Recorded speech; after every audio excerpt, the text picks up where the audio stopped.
El tema nuestro es crecimiento y desarrollo. Para empezar, tenemos que empezar definiendo qué es un niño. Es la inquietud, la pregunta más grande que se hace todo el mundo, a todo nivel, donde ustedes vayan, siempre van a existir las interrogantes acerca de qué es un niño. El grupo de Puericultura de la Universidad de Antioquia se tomaron el trabajo de realizar unas encuestas y unos censos y más o menos trataron de recopilar en esta definición lo que es un niño para conocimiento de todos ustedes. Cada uno de nosotros, como ser humano, es así. Desde niños tenemos nuestra propia personalidad y por consiguiente el niño es un ser humano único e irrepetible, deseante, capaz de generar y captar sentimientos, con derechos y deberes, que crece y se desarrolla de acuerdo con su potencial genético, su dinámica interna y el aporte del medio externo. Ya vamos a entender por qué es esta definición que trata de recopilar los diferentes factores que influyen positiva o negativamente para el sano crecimiento de un niño.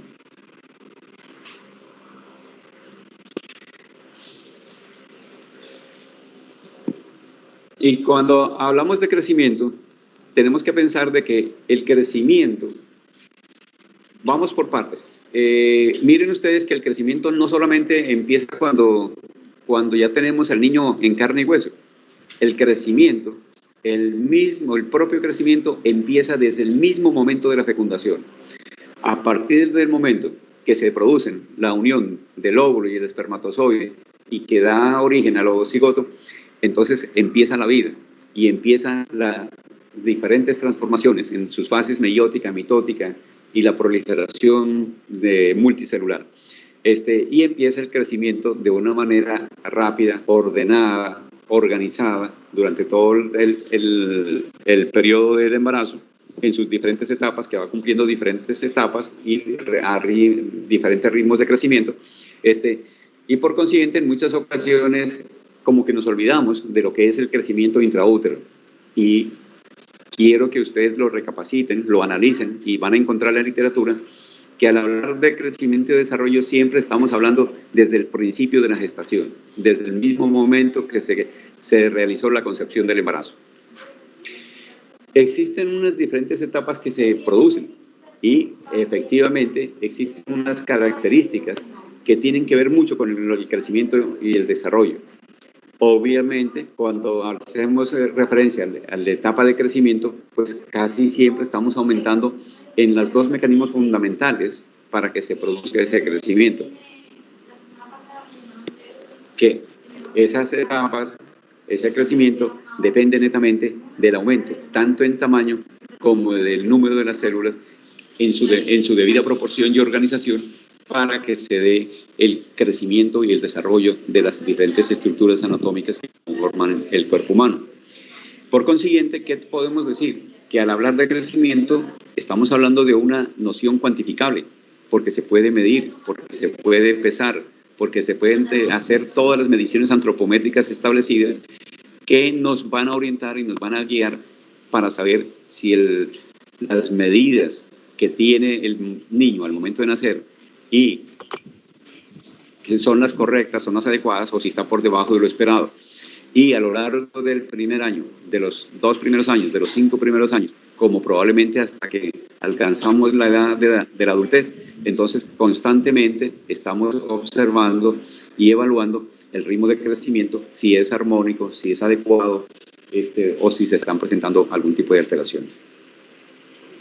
Este crecimiento, como ustedes pueden ver, y lo van a descubrir en la literatura, depende de múltiples factores que son internos, intrínsecos y factores extrínsecos.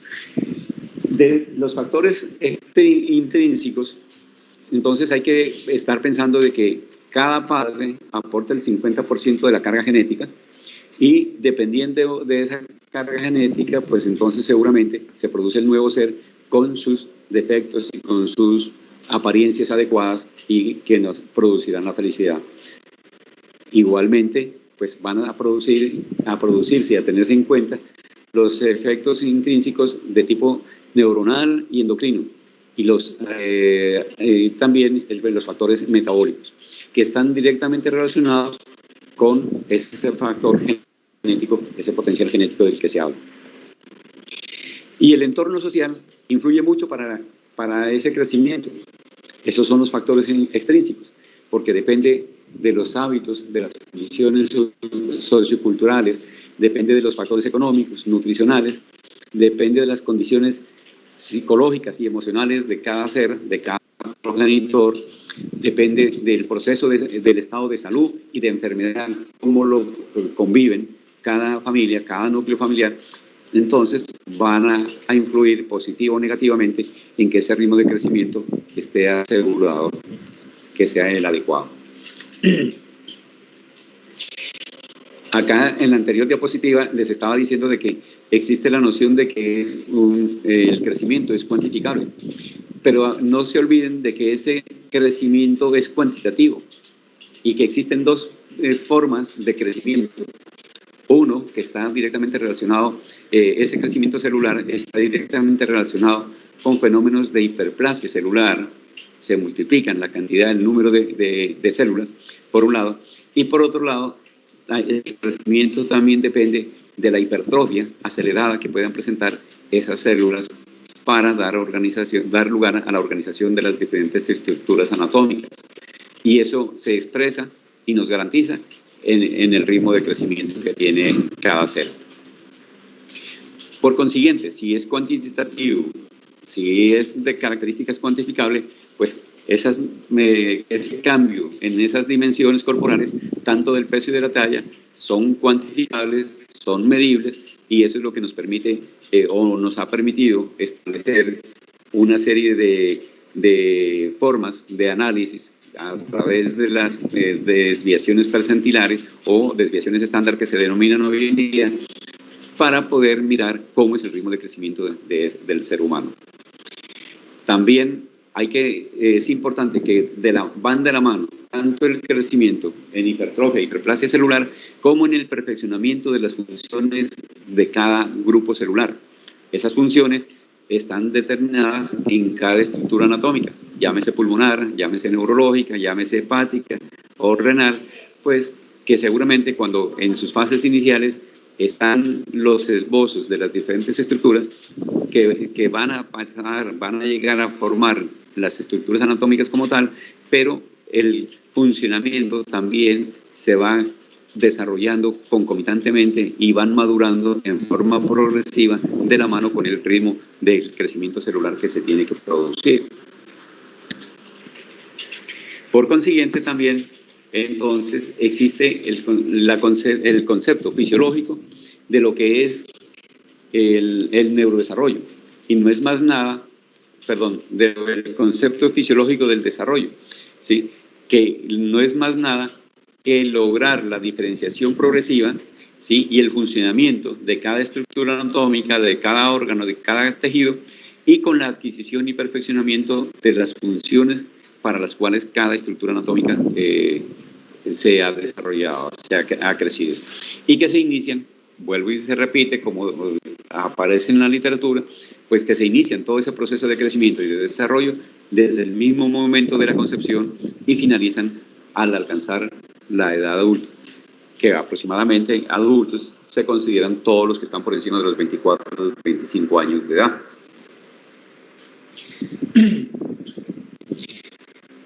Si bien es cierto que las bases generales de ese crecimiento hay que mirarlas desde ese punto general y desde la concepción, pues también es cierto que como médicos tenemos que ser partícipes en el proceso de acondicionamiento, de preparación y de análisis que tenemos que hacer los médicos para garantizar de que una nueva gestación, un nuevo embarazo, pues salga adelante con todas las condiciones adecuadas, sin tropiezos de ninguna naturaleza. Y esa es la función que la cumple el ginecólogo. Los ginecólogos, empezando por los médicos generales, por las enfermeras de crecimiento y desarrollo, por las enfermeras que están capacitadas en los programas del control de las embarazadas, entonces nos permiten hacer un análisis de lo que consiste una mujer embarazada y más o menos en base a la historia clínica que se le realiza, podemos detectar diferentes tipos de anomalías que pueden ser portadores de los padres y que indirectamente o directamente pueden repercutir en las características del producto final, el hijo.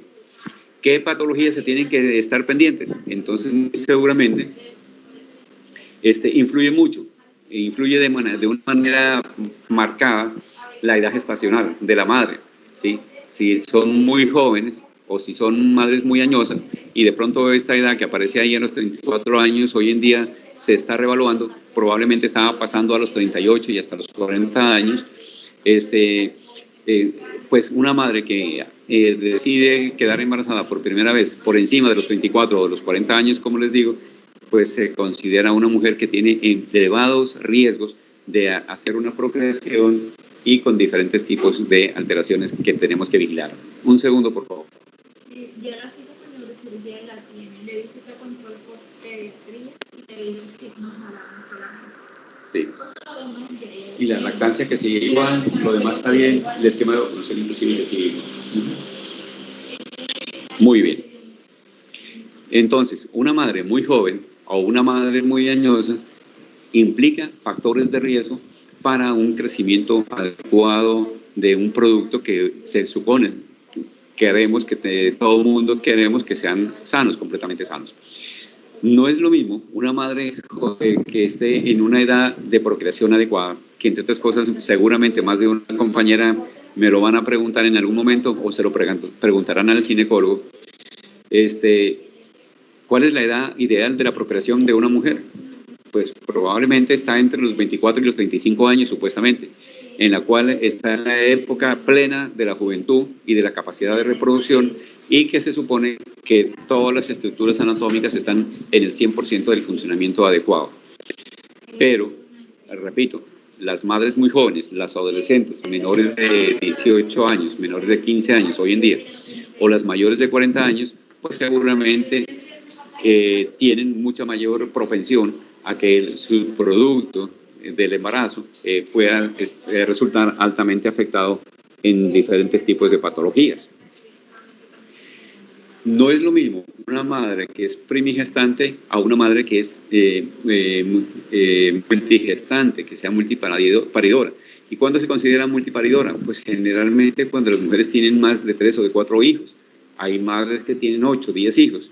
Entonces, en la medida que tengan mayor número de hijos, seguramente las características anatómicas del útero, seguramente las características nutricionales de esa madre no van a ser las mismas que las de una mujer joven en edad de procreación. Depende también, influyen muchos los factores externos y del medio ambiente, como pueden ser el estado nutricional también de la madre, ¿sí? No vamos a decir que es lo mismo una madre bien alimentada, bien nutrida, ¿sí? Que completamente sana durante toda esa vida, a una mamá que previamente ha presentado múltiples enfermedades. Entonces, muy seguramente, esa madre está mucho más expuesta a que presenten diferentes tipos de condiciones clínicas que directa o indirectamente puedan afectar el estado de procreación y que pueda haberse afectado el producto, ¿sí?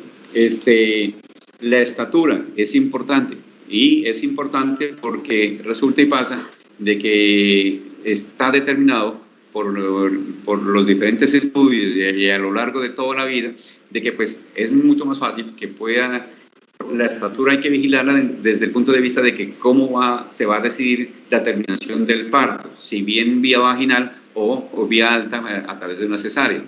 Y pues una mujer muy pequeña que esté por debajo de 1,50 metros, muy difícilmente va a poder parir.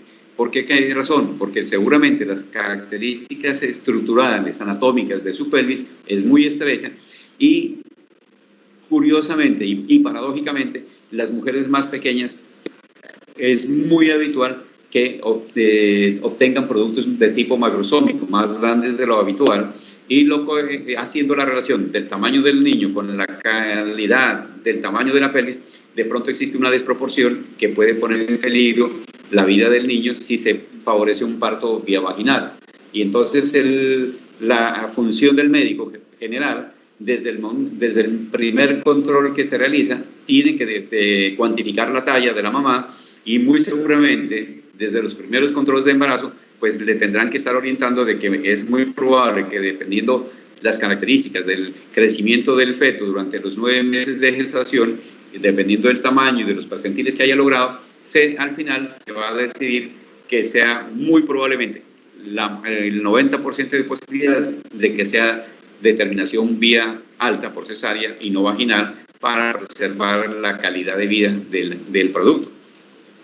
El estado nutricional es importante, el estado nutricional de las madres es importante tenerlo en cuenta porque una madre obesa significa 50 veces mayor posibilidad de riesgos de diferente naturaleza, no solamente metabólica, sino desde el punto de vista infeccioso también para los bebés y de asfixia, de hipoxia y de prematurez que puede estar relacionada. Y entonces significa de que si nace con todas esas cantidad de negatividades que se le van sumando a una obesa o embarazada, pues ¿qué vamos a obtener? De pronto pueden ser productos macrosómicos muy grandes o de pronto productos desnutridos muy pequeñitos y prematuros que literalmente los están exponiendo a un riesgo de fallecimientos tempranos. El estado de salud de las madres es importante revisarlo porque existen múltiples enfermedades de tipo metabólico como la diabetes, enfermedades renales, la misma hipertensión arterial, que sea la mamá previamente portadora de hipertensión o igual que se desarrolle la hipertensión gestacional durante el embarazo, pues son causas negativas que pueden afectar temprano o tardíamente el crecimiento de los niños. La hipertensión afecta la circulación placentaria, exactamente. Causa una disminución de crecimiento fetal. Entonces, esas madres que son hipertensas pueden tener bebés pequeños o pueden presentar restricción de crecimiento intrauterino secundario a esto. Sí. Y también tienen riesgo de policitemia, aparte de la diabetes y de los demás trastornos metabólicos con el que exactamente. Sí le alcanzaron a escuchar a la doctora, de pronto nos toca hablar un poquito más fuerte. Entonces la hipertensión arterial y la hipertensión gestacional, el inconveniente está relacionado directamente de que en la medida que se eleva la presión arterial, disminuye el calibre de los vasos sanguíneos, por consiguiente disminuye el aporte de oxígeno al bebé y eso lo va a afectar negativamente y lo puede dejar desnutrido, así como también le puede provocar enfermedades cerebrales, enfermedades cardíacas, renales, etc. Eso es un círculo vicioso que se continúa con todo este tipo de alteraciones. Igual las enfermedades pulmonares, las más viciosas, dedicadas al tabaco, al alcoholismo, la drogadicción, pues son factores negativos que afectan negativamente el buen crecimiento del bebé.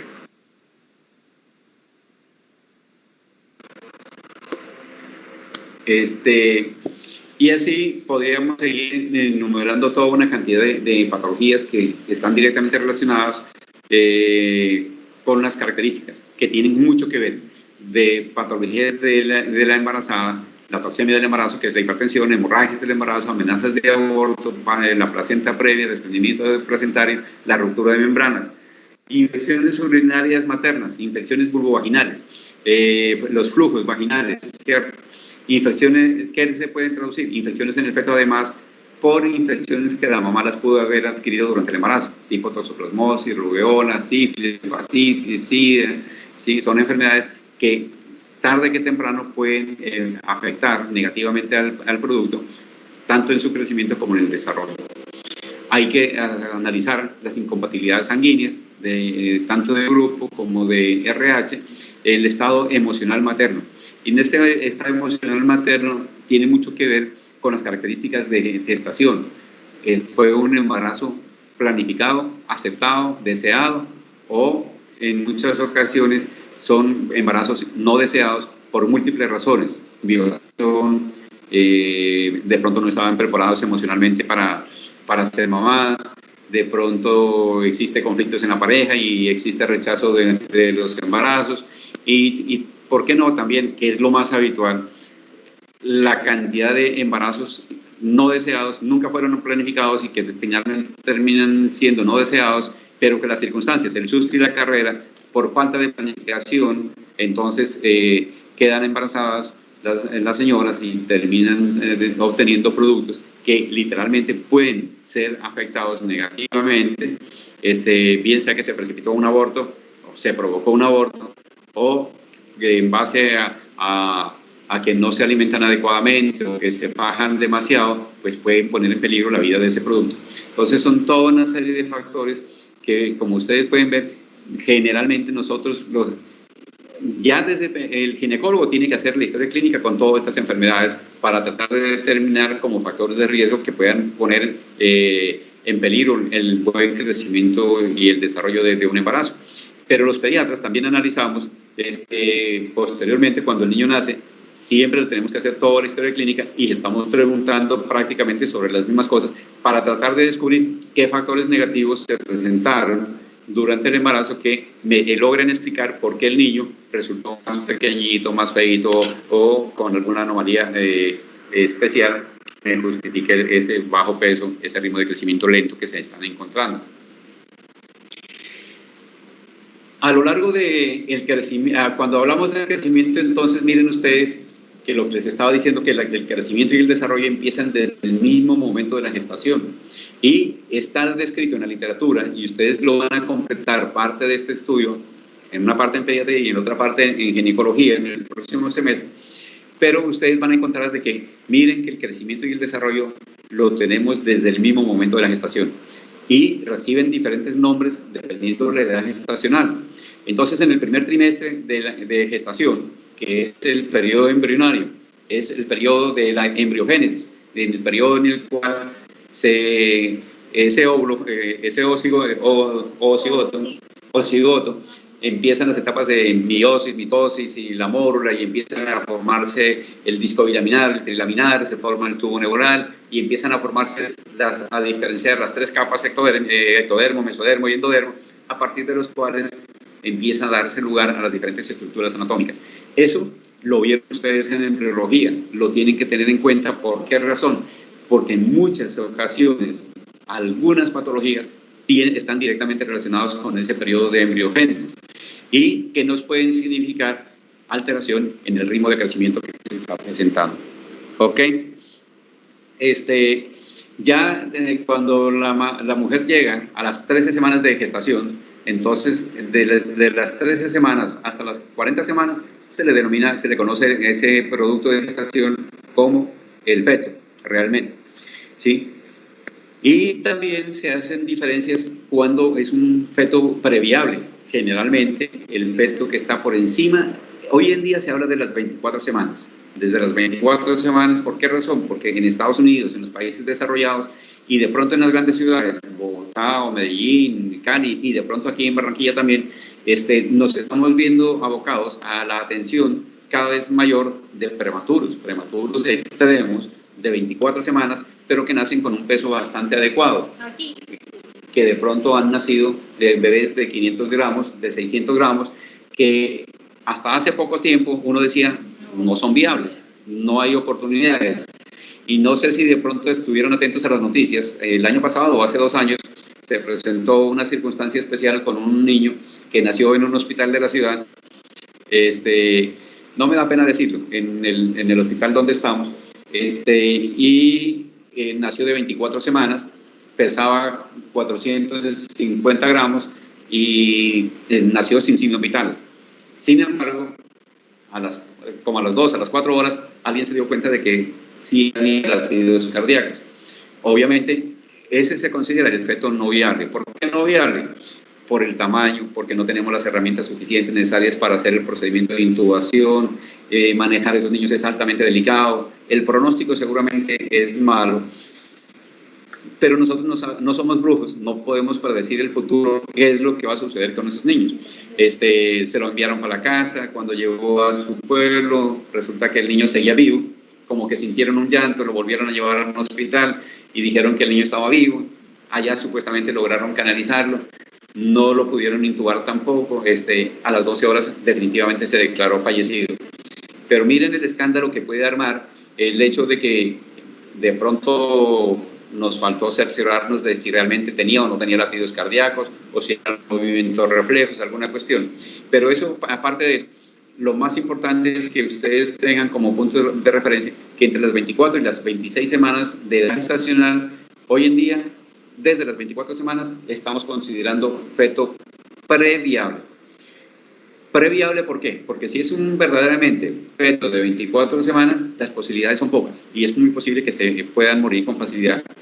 Pero resulta y pasa que en muchas ocasiones, por circunstancias que las madres desconocen cuándo fue la fecha del último periodo, es probable que nos estemos enfrentando a un feto aparentemente previable, entre comillas, que está pesando 500 gramos, que aparentemente tiene 24 o 26 semanas de gestación, pero que en realidad, por su contextura, por su fortaleza para resistir, es muy probable que haya sido de 28 o de 30 semanas, pero que el bebé estaba presentando una restricción en el crecimiento, una disminución en el comportamiento, en el ritmo de crecimiento que debía tener, y da la sensación de que está más pequeño, más delgado, le falta peso, pero madurativamente se encuentra un poco más capacitado para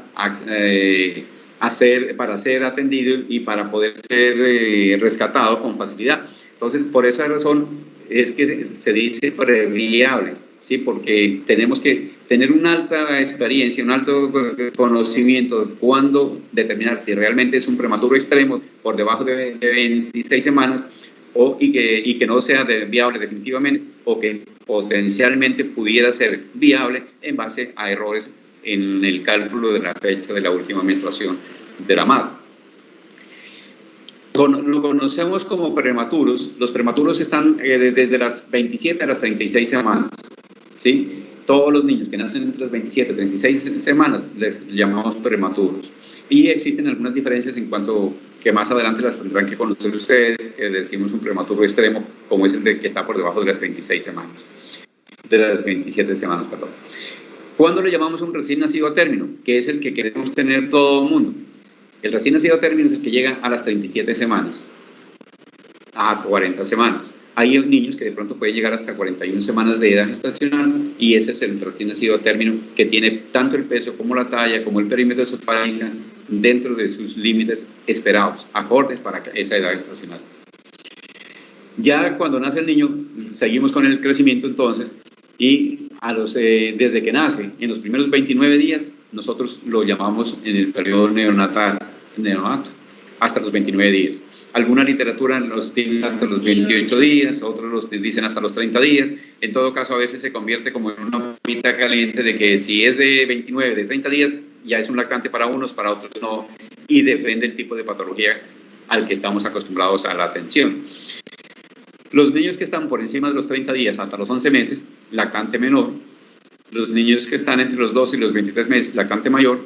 Los niños que están entre los 2 y los 5 años, le llamamos preescolar. Los niños que están entre los 6 y los 12 años son los escolares.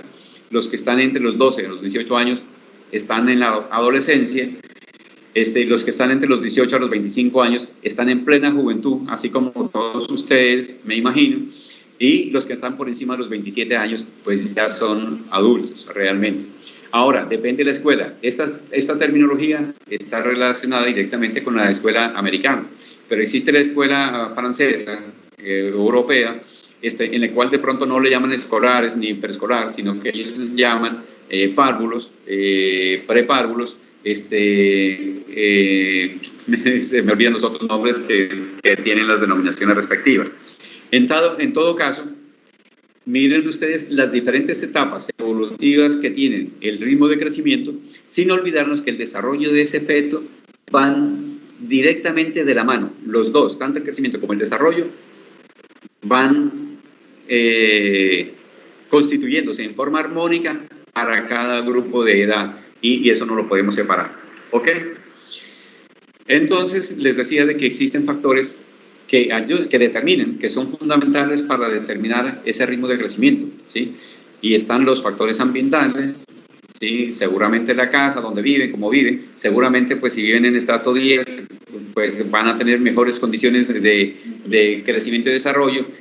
Si el ambiente en esa casa, si el embarazo fue procreado bajo las condiciones del matrimonio, de que fue planificado, aceptado, deseado, seguramente son niños que nacen en mejores condiciones de salud que un niño que es rechazado desde el principio. De pronto las parejas que en forma desordenada pensaron que acostarse simplemente era acostarse y disfrutar un rato la vida, pero no tuvieron la precaución de planificar, y entonces en el momento que se presentó el embarazo, pues que es una papa caliente que a quien le corresponde y nadie quiere, y entonces ahí es un embarazo no planificado, no deseado, rechazado en muchísimas ocasiones, y cuando decimos rechazado, pues se descubren actividades de parte de la pareja de que intentan abortar, toman pastillas, se meten diferentes tipos de objetos con la intención de bloquear el crecimiento de ese nuevo producto que ha sido concebido sin el deseo suficiente y necesario, y porque los padres se sienten inmaduros e incapaces de asumir su responsabilidad. ¿Sí? Entonces, obviamente, cuando esos embarazos, hay niños que parece que se aferran a la vida y que no quieren perderse en el limbo, entonces finalmente terminan en el embarazo, llegan a las 37, a las 40 semanas, obteniéndose productos clínicamente en forma parcial adecuados, porque pueden haber compromiso, hay repercusión en el peso, en el crecimiento, en las medidas antropométricas, y por qué no, también son niños que en muchas ocasiones, desde que nacen, los podemos observar que nacen deprimidos, que nacen seriamente afectados, y que aun cuando no lo podemos asegurar, no existen estudios realmente, pues ese tipo de niños que de pronto fueron producto de un embarazo no deseado, así como pueden haber seres humanos que van a ser magníficos y que van a ser triunfadores en la vida, pues también pueden haber seres humanos que a lo mejor en la vida se van a constituir en seres peligrosos, no solamente para la familia, sino para la humanidad. Existen factores ambientales, entonces, y existen factores, esos como factores extrínsecos, los factores ambientales.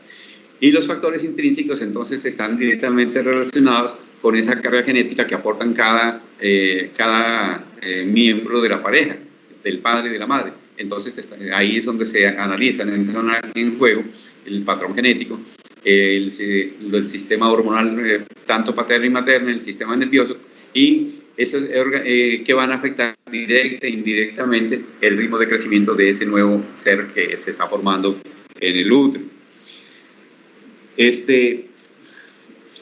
Aquí, esta es una diapositiva donde, pues prácticamente, ustedes se van a encontrar con un tema muy habitual, muy frecuente, que se le conoce como axiología. Y la axiología no es más nada que el conocimiento de las medidas antropométricas, las diferentes medidas antropométricas que todo médico debe tener conocimiento, porque van a tener que realizarlo, porque van a tener que hacer el peso adecuado de los niños, porque van a tener que hacer la talla adecuada del niño, y van a tener que hacer las mediciones de los perímetros cefálicos, de los perímetros braquiales, de los perímetros abdominales y torácicos en muchas ocasiones, para hacer la evaluación respectiva del estado nutricional de ese nuevo producto. Cuando nosotros hablamos de un recién nacido término de 40 semanas, creo que más adelante estamos, pero me voy adelantando, pues, bueno, vamos a esperar. Estas son los diferentes instrumentos que se utilizan. Este es un tallímetro, ¿sí?, para medir la talla que tienen los recién nacidos, desde que nacen hasta el primer año de vida, por lo general, hasta que logran ponerse de pie. Pero mientras los niños son pequeños, que no pueden ponerse de pie, pues utilizamos este método. Esta es otra forma de tallímetro. Y cuando ya tenemos un niño grandecito que nos colabora, mayor de 1 año y medio, de 2 años, pues utilizamos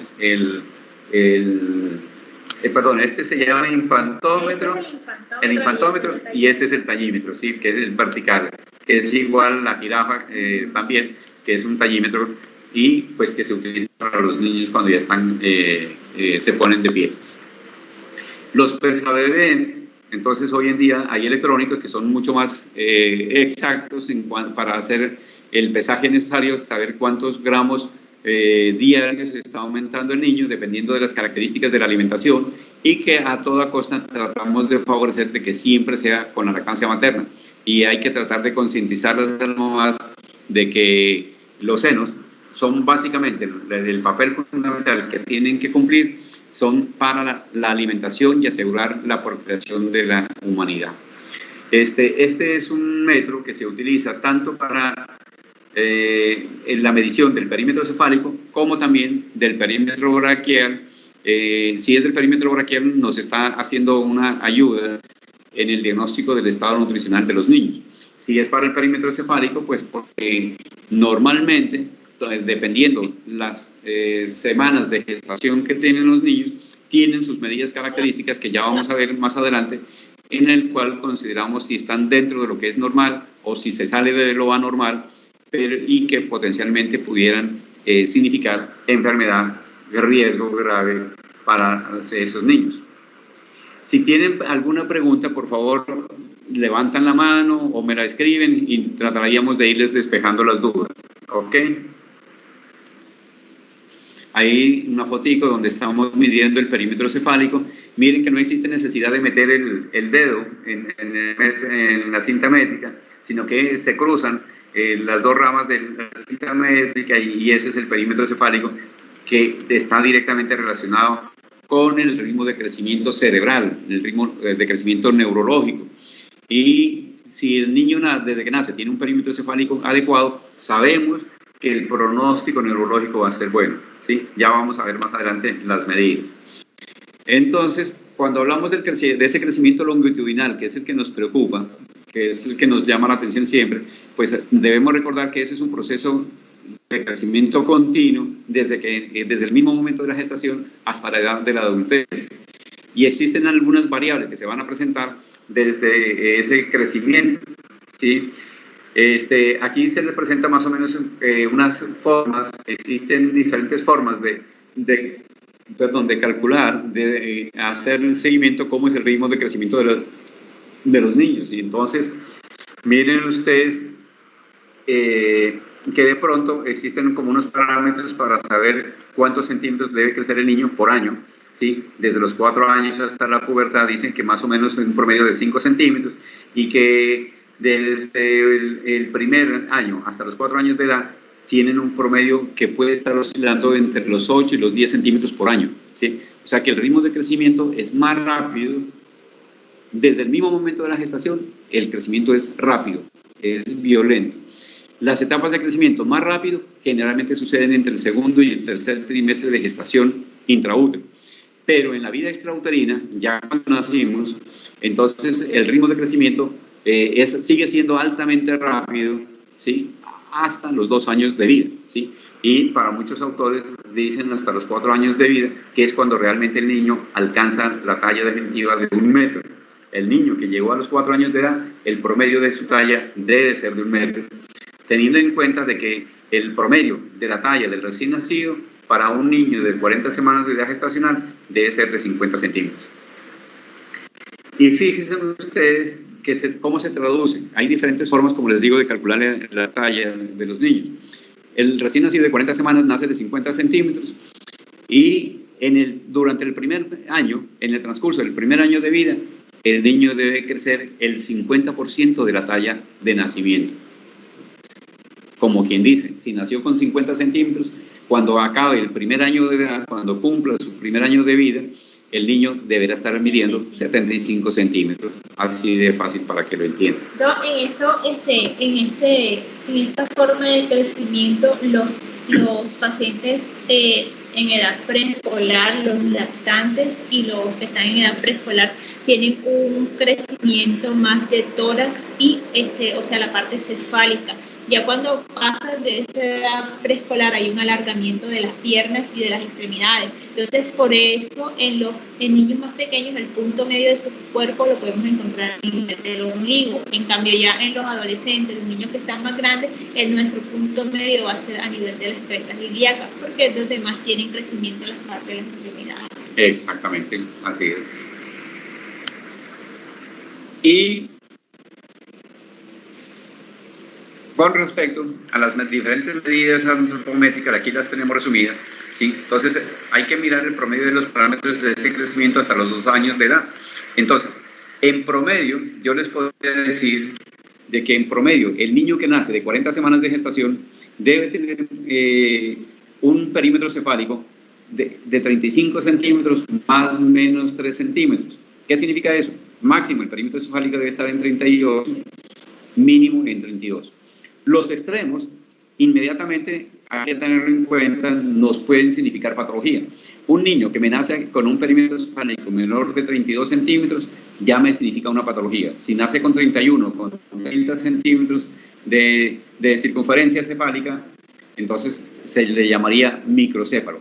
Y una microcefalia en el mismo momento de nacimiento, y si las fontanelas están totalmente cerradas, y si no se palpan ni siquiera las suturas, entonces eso se conoce como una craneosinistosis, y es la única emergencia neuroquirúrgica que si se detecta inmediatamente, se tiene que llamar de inmediato al neurocirujano para que venga y le rompa el cráneo, por decirlo así, porque la única manera de permitir que el crecimiento, que continúe el crecimiento de la masa encefálica es que el cráneo debe estar sin suturas, debe estar abierto y permitir el crecimiento adecuado de la masa encefálica, que es la que finalmente nos asegurará el comportamiento y la calidad de inteligencia que tenga el niño.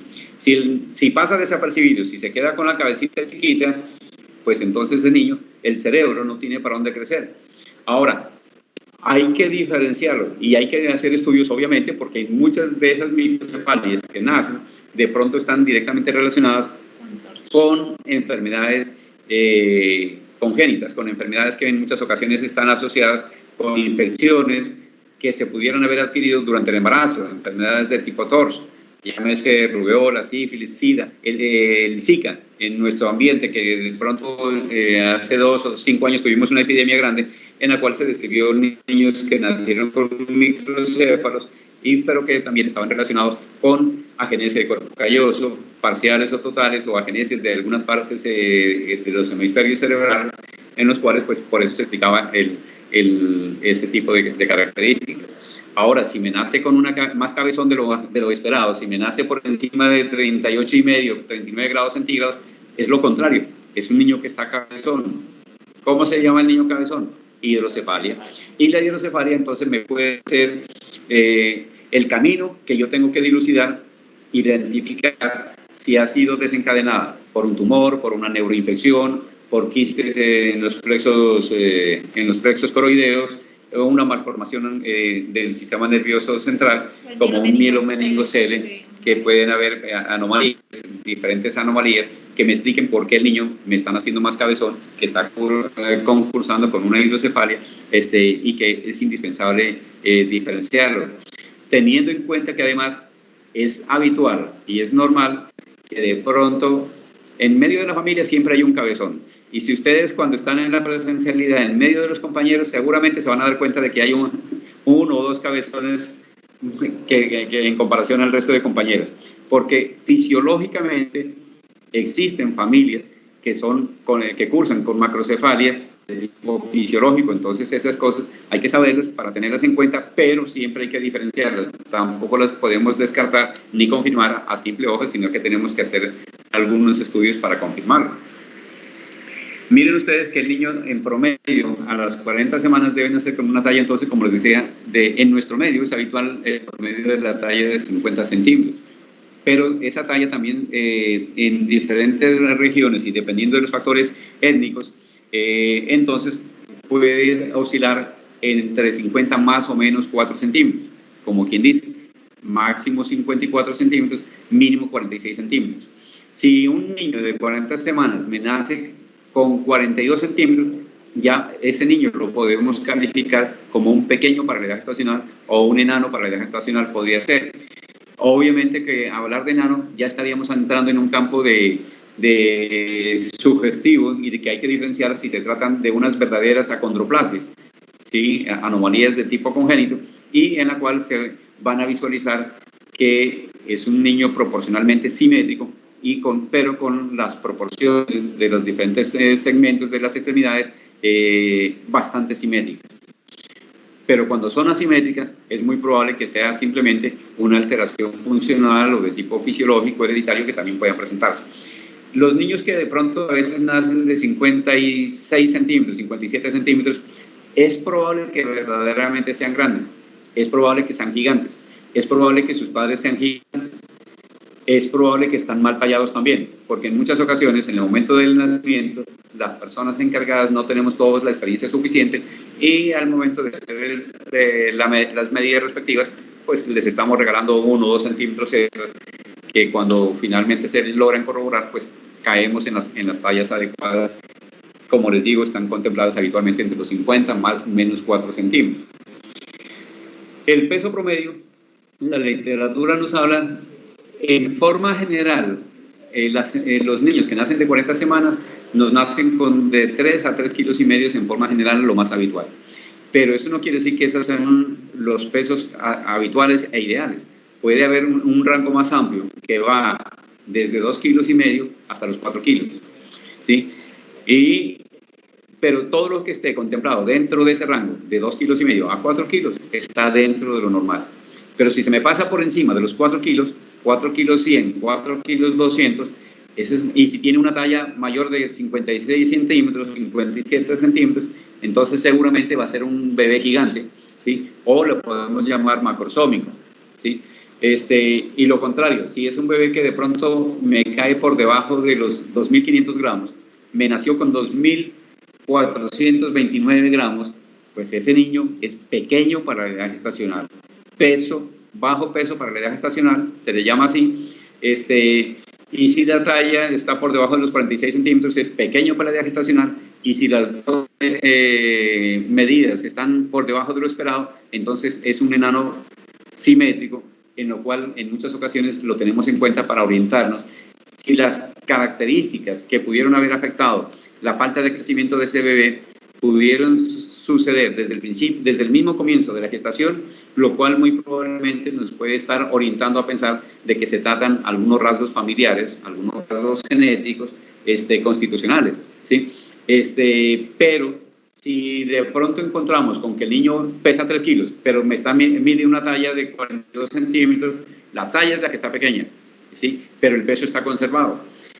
Sí, miren ustedes que como en todas las características de los pacientes desnutridos, en los fetos también se producen esas características. Primero, siempre va a estar afectado el peso, ¿sí? En base a las deficiencias nutricionales, a los hábitos alimentarios de la mamá, entonces puede afectarse inicialmente el peso. Son niños que nos pueden nacer muy flacos, por debajo de los 2.500 gramos, pero de pronto que nos conservan la talla. Entonces sería como una desnutrición aguda.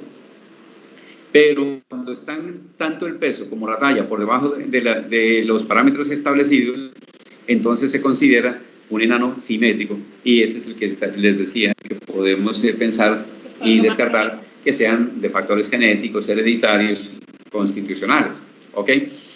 Cuando tenemos en cambio el enano asimétrico, o sea que tiene una talla adecuada, pero el peso es el más afectado, pues hay que pensar desde la hiperemesis gravídica que se puede presentar en las embarazadas. No toleran la comida, todo lo vomitan y durante todo el embarazo, pues eso me puede afectar que el niño gane un peso adecuadamente.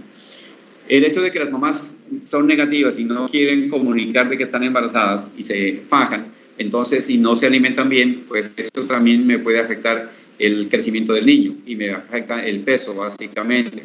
Pero cuando estas carencias nutricionales van desde el comienzo del embarazo, pues el niño me puede nacer comprometido tanto en el peso como en la talla, y es difícil diferenciarlo si es por factores hereditarios o es por factores carenciales. Y en muchas ocasiones solamente el seguimiento de estos niños a largo tiempo nos permite observar que posteriormente, cuando está siendo bien atendido y recibe la alimentación adecuada, entonces empieza a ganar alcanza ese ritmo de crecimiento deseado, esperado, y con la maduración neurológica adecuada. Para cada una de estas medidas antropométricas, entonces ustedes van a encontrar variables de formas de estudio y cómo es el ritmo de crecimiento. Entonces aquí están establecidos, ahí les va a quedar diapositivas para que se den cuenta que no es un uniforme el crecimiento, es un crecimiento armónico, consecutivo, en las 3 medidas habituales que siempre tenemos que hacer en el seguimiento. ¿Ok? Pero chicos, miren ustedes que el crecimiento no solamente es lo que nosotros miramos en cuanto al peso y a la talla, sino que también se presentan unos crecimientos especiales en el cuerpo, las diferentes características de maduración, y diferenciación y adquisición madurativa de las diferentes estructuras anatómicas que nos permiten también evaluar crecimientos diferentes. Existe un crecimiento ganglionar, existe un crecimiento general, un crecimiento de los genitales, un crecimiento neurológico. En esta gráfica se hace referencia a esos 4 órganos, a 4 sistemas importantes para que se den cuenta cómo es el ritmo de crecimiento.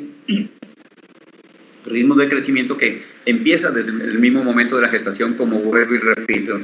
Y ese ritmo de crecimiento, miren este tipo de onda que forma el crecimiento neuronal, ¿sí? El cerebral.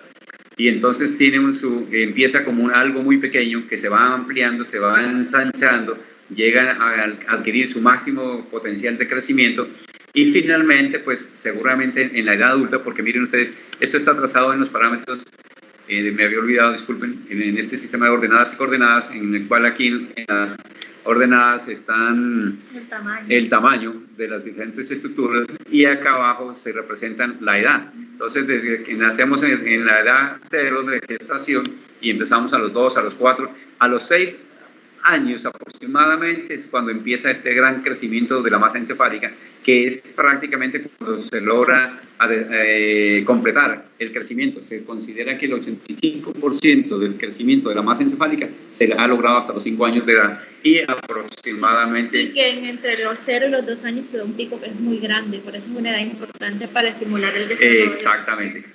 Desde el 0 hasta los 2 años, pues tiene un ritmo de crecimiento acelerado, rápido, importante, y que lo vemos con facilidad, que cualquier persona se da cuenta cómo es el ritmo de crecimiento del niño, porque se va reflejando en la diferenciación y en la adquisición de habilidades que va teniendo el niño, desde cómo se voltea, cómo se sienta, cómo gatea, cómo se pone de pie, etcétera. Eso significa el crecimiento, ¿sí? El crecimiento neuronal. El crecimiento general igualmente lo vemos que es grande, es elevado en los primeros 12 hasta los 18 años aproximadamente, y después de los 18 años seguimos creciendo, pero a lo ancho, no a lo alto, ¿sí? Entonces es la manera como vamos a variar el crecimiento. El crecimiento ganglionar está relacionado directamente con la parte inmunológica, con la parte de maduración, ¿sí? Y seguramente desde que nacemos tenemos un ritmo de crecimiento, pero que exponencialmente es mucho más marcado a partir de los 5 años de edad y que se desarrolla hacia los 12, hasta los 15 años aproximadamente, a los 18 años, es cuando se ha formado completamente el grado de maduración inmunológica y la persona está constitucionalmente bien conformada. Y el crecimiento de los genitales, miren ustedes que es la parte más tardía en cuanto al crecimiento, ¿sí? El crecimiento hasta los 10 años, de pronto ambos géneros, niños y niñas, tenemos el mismo comportamiento, el mismo ritmo y en muchas ocasiones como que no se logran diferenciar adecuadamente. Sin embargo, a partir de los 10, 11, 12 años, entonces empieza a notarse la diferenciación y adquisición de las características sexuales secundarias que alcanzan su madurez aproximadamente entre los 18 y los 20 años de edad, en la cual pues, nos permiten hacer la evaluación respectiva a través de las escalas de Tanner. Lo que les decía, esa maduración importante, que la doctora hacía referencia que los 2 primeros años es importante, la velocidad de crecimiento y diferenciación madurativa, neurológica, ¿sí? Y que aproximadamente se considera que hasta los 5 años de edad se alcanza el 85% de la maduración y diferenciación neurológica, y en la cual la capacidad de cognitiva y la capacidad de aprendizaje que tienen los niños es altamente efectiva. Por eso en muchas ocasiones habrán escuchado la expresión de que los niños son como una esponja que absorben. Y esa capacidad, cognitiva la tenemos seguramente durante toda la vida, pero la mayor capacidad cognitiva la tenemos aproximadamente hasta los 20, 25 años de edad, que es la etapa que están cruzando ustedes, donde se espera el máximo rendimiento de aprendizaje, de estudio, y obviamente que esa etapa se extienden hasta probablemente mayor edad. Mientras las personas conserven los 5 sentidos en la cabeza, vamos a ser capaces de tener facilidad de la capacidad de ampliar esa capacidad cognitiva. Dentro de esta capacidad cognitiva, de pronto, y más adelante lo veremos en el neurodesarrollo, si bien es cierto que el crecimiento madurativo y diferencial celular es hasta los 5 años de edad, que se logra el 85%, pues la adquisición y las habilidades y destrezas y maduración neurológica que le permite al hombre ser consciente de su ser como yo, y que está relacionado con aquello que ustedes siempre han escuchado, la aparición de la conciencia, del auto-yo, está aproximadamente relacionada alrededor de los 8 años. A los 8 años, el niño sabe para qué nació, sabe por qué está acá, empieza a analizarse el yo y empieza a autorreconocerse, ¿sí? Ahí es cuando nos nace el sentimiento de la culpabilidad, nos nace el sentimiento de la inocencia y también de la diferenciación de lo bueno y de lo malo. ¿Ok? Bueno, en esta partecita, aquí les estoy haciendo, hay diapositivas que de pronto van a parecer como si las estuviéramos repitiendo. Y es que en realidad hablar de crecimiento y desarrollo, hay muchas cosas que habitualmente siempre se están como entrecruzando, porque es que es difícil hablar solamente de el cerebro y de pronto no hablar de la parte física de los genitales o de la parte madurativa o de la parte de las medidas antropométricas, y por esa razón casi siempre estamos haciendo relación a las diferentes estructuras. Empiezan esa serie de cambios físicos que están determinados por el crecimiento físico y que nos llevan al crecimiento físico terminal. El ritmo de crecimiento en las personas no es directamente uniforme por igual en todas las personas, es diferente en cada ser humano, inclusive entre cada hermano de ustedes, como el ritmo de crecimiento es diferente. Entre los géneros, hombres y mujeres, el ritmo de crecimiento es diferente. Hay momentos que se presentan de aceleraciones y desaceleraciones, ¿sí? Que aproximadamente están y que están directamente relacionados con lo que se conoce como esos picos hormonales, en los cuales ayudan a presentar la diferenciación de las diferentes características estructurales de cada género, y que están contempladas por edades tanto para las niñas como para los niños, ¿sí? Entonces, en los primeros 5 años es probable que de pronto como que se vean que los varoncitos como que son más rápidamente crecedores, pero aproximadamente entre los 8 y los 10 años las niñas empiezan a ser más rápidamente crecedoras. A los 12 años hasta los 13 y 14 de pronto los varones parecerían ser más crecedores más rápidamente, pero finalmente entre los 15 y los 16 años las niñas terminan siendo presentando un ritmo de crecimiento ligeramente más acelerado que los varones. En todo este periodo de crecimiento pues se van a dar una serie de modificaciones en cuanto a la estructura, a las características anatómicas perdón, de cada ser, de cada cuerpo, y obviamente que se va a producir el alargamiento de los huesos, el alargamiento muscular, la redistribución de la grasa en el cuerpo, dependiendo si es hombre o mujer, y que va ocupando las diferentes posiciones, las diferentes estructuras, lo que nos van a diferenciar dentro de los géneros.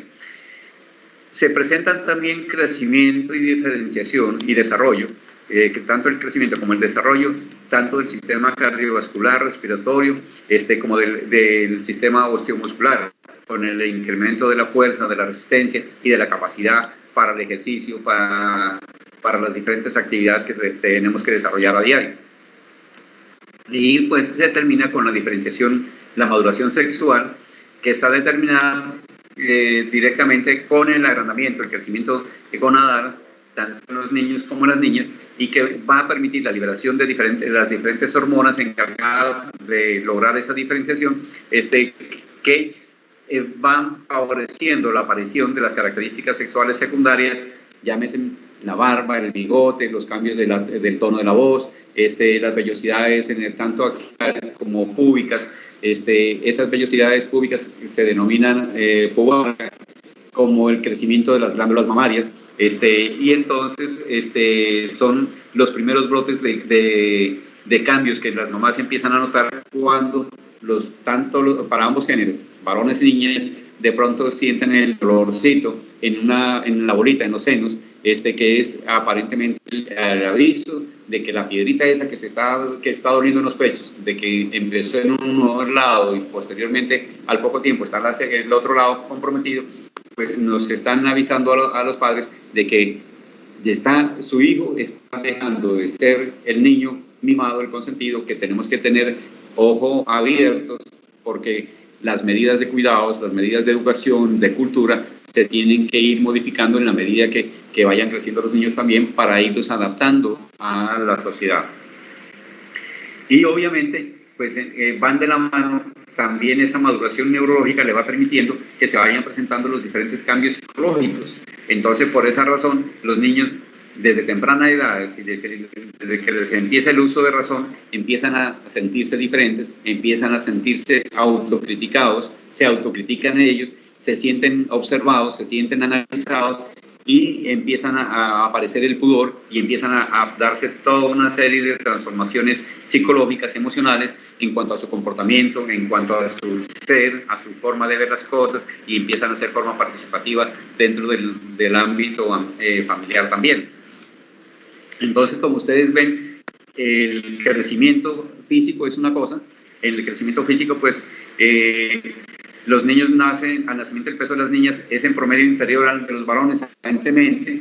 Existen estudios en los cuales hacen diferencias de que existen pequeñas diferencias en cuanto al peso en gramos de los niños y las niñas y el ritmo de crecimiento que se realiza también con ellos. Alrededor de los 8 años, ambos sexos están pesando por igual. Las niñas son más pesaditas que los varones entre los 9 y los 10 años de edad, y las niñas permanecen más pesadas hasta aproximadamente los 14, 15 años de edad.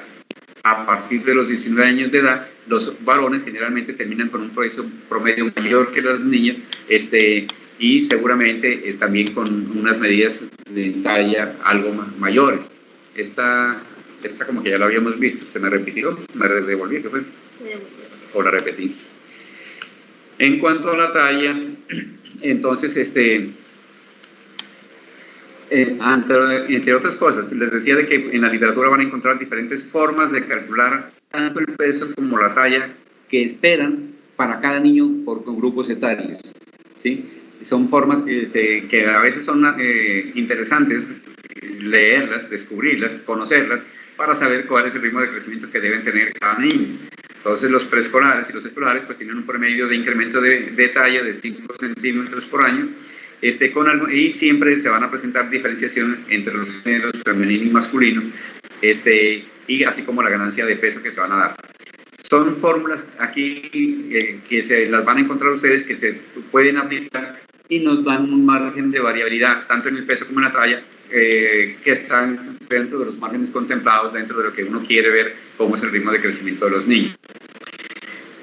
También ustedes van a encontrar, y no voy a profundizar mucho en este tipo de curvas, estas son unas curvas percentilares, o hoy día llamadas desviaciones estándar, que son unas curvas que se inventaron prácticamente hace un siglo, ¿sí?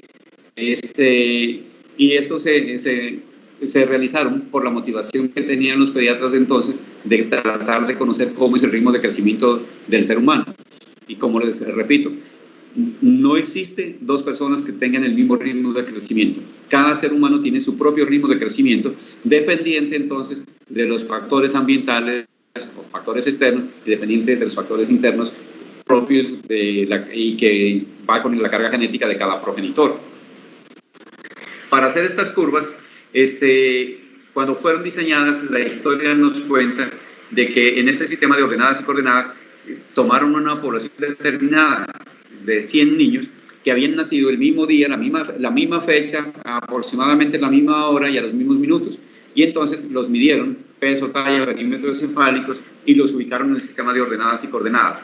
De acuerdo al número de pacientes que iban cayendo dentro de ese sistema de parábolas que se trazan acá, entonces se fueron determinando los percentiles. Entonces, obviamente, de 100 niños, habían 50 niños que de pronto tenían el mismo peso y la misma talla. Habían de pronto 75 niños que tenían el mismo peso y la misma talla. De pronto habían otro número determinado de niños que eran más pequeños y flaquitos, y de pronto pues eran 25 niños que tenían el mismo peso y la misma talla. De acuerdo a eso, fueron uniendo los diferentes puntos y entonces se trazaron estas líneas percentilares, y así como empezaron a hacerse una serie de estudios y de investigaciones y variaciones de las diferentes curvas percentilares, desviaciones estándar o Z-score que se denominan hoy en día, para tratar de analizar comparativamente el ritmo de crecimiento que tienen los niños, no solamente como un ser individual, sino en forma comparativa con grupos poblacionales, que pueden ser de una escuela, de una ciudad, de un país, de todos los países del mundo, y se observa que el ritmo de crecimiento entonces tiene sus variaciones en algunas circunstancias que están directamente relacionadas con las características propias de cada ser. Y pues como dijimos que tanto el ritmo de crecimiento es algo diferente en los géneros, por esa razón están pintadas las diferentes tablas de seguimiento con el color rosado para las niñas y con el azul para los varones, para evitar conflictos de intereses. Existen la forma de interpretación de esos tipos de indicadores, porque ya se denominan así indicadores para utilizar en la evaluación antropométrica de los niños, niñas y adolescentes, en base a las medidas que presentan, peso, talla, perímetro cefálico. Entonces se trasladan a esas curvas, esas desviaciones estándar, y nos permiten hacer una interpretación respectiva para mirar si el ritmo de crecimiento es armónico o es disarmónico, si es adecuado, si tiene variaciones en el ritmo de crecimiento. Y también esto se lo ha enfocado y analizado para ver si y se lo ha relacionado con el estado nutricional, de tal manera que nos permite clasificar, evaluar niños que pueden estar en estado de desnutrición, en estado de obesidad, porque los extremos, no solamente la desnutrición es patología, sino la enfermedad también es la obesidad, y los dos extremos pues se permiten hacer un seguimiento, se permite discernirlas y estudiarlas a través del seguimiento de estas desviaciones estándar. Entonces la van a encontrar ustedes en Estrategia IEPI o en los libros de pediatría, cómo se hace la respectiva interpretación y las pautas que se deben iniciar para el manejo, el seguimiento de los pacientes. Miren aquí que nos están haciendo estados, un diagnóstico diferencial, una aproximación o una clasificación de cómo sería un estado nutricional dependiendo de esas desviaciones estándar presentadas hasta ahí. ¿Ok? Hasta ahí va la primera parte. Si tienen preguntas de pronto, me las pueden hacer. Y esta no, esto es me sobraba esta diapositiva. ¿Me puedes cambiar la segunda parte, Catherine? Listo, doctor, ya lo voy a colocar. ¿Alguien quiere preguntar algo? ¿O el doctor quiere agregar algo?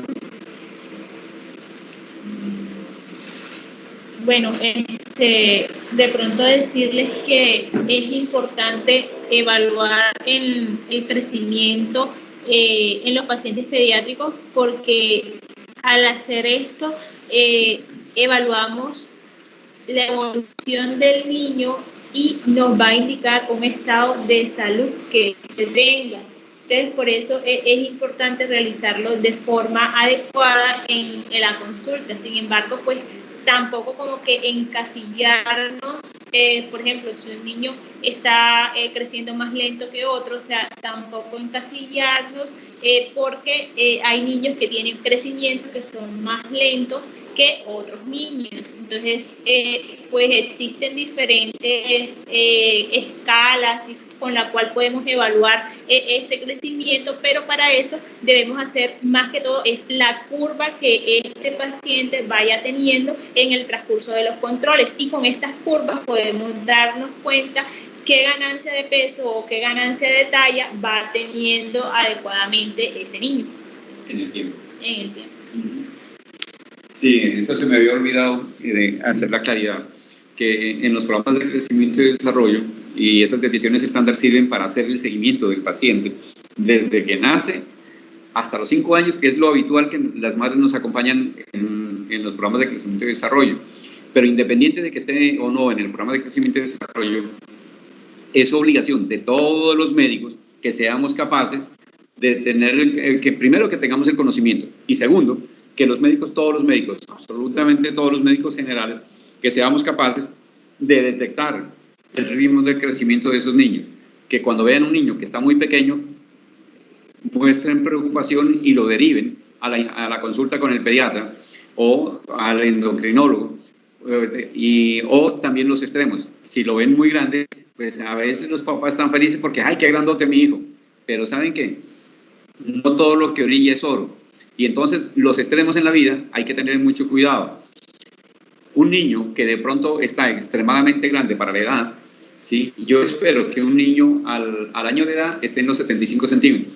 Pero si el niño al año de edad me tiene una talla de 90 centímetros, que sería la talla de un niño de 2 años, es verdad que tendría que pensar que si los papás son grandes, que si de pronto existen factores genéticos, que si de pronto le dieron una mejor alimentación, pero saben que ese niño que está exageradamente grande también lo tengo que estudiar, porque de pronto puede estar relacionado con una patología neurológica, un tumor cerebral que me está secretando demasiada hormona de crecimiento y me lo está llevando a un gigantismo.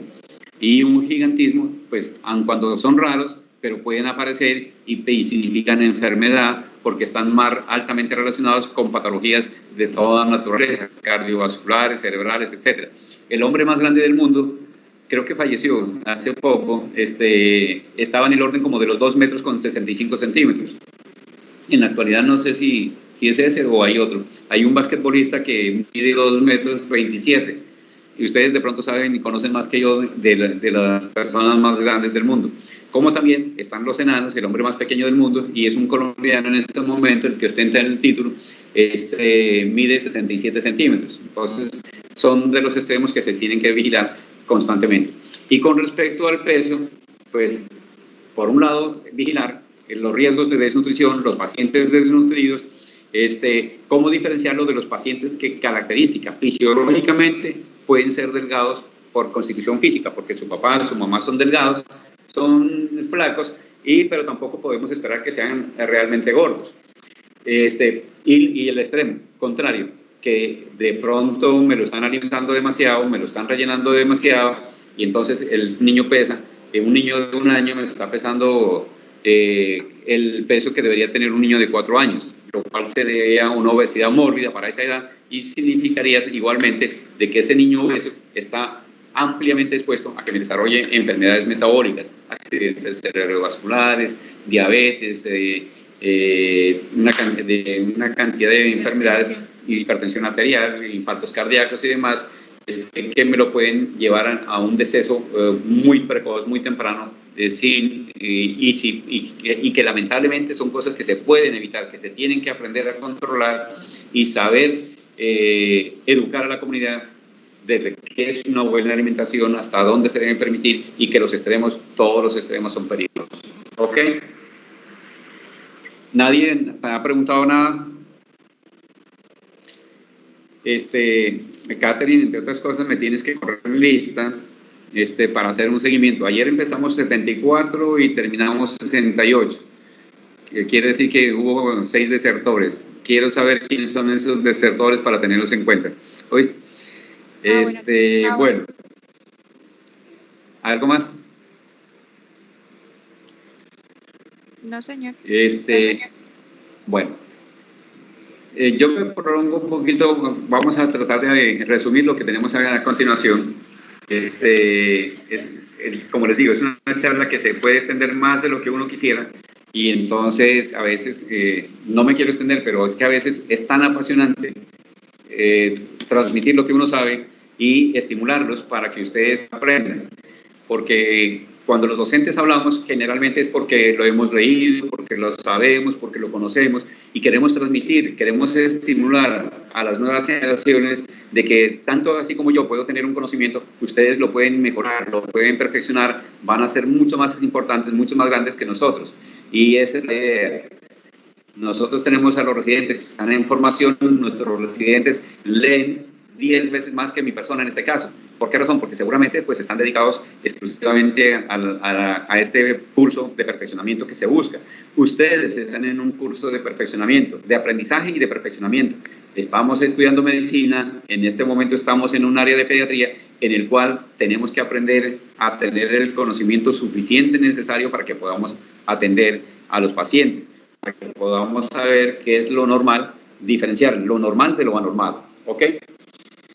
Bueno, continuando con el crecimiento. Entonces, pues hay otras formas de crecimiento, como les había mencionado, que es importante saberla, conocerla, y que lo tenemos que examinar y dejar escrito en la historia clínica, en la evaluación.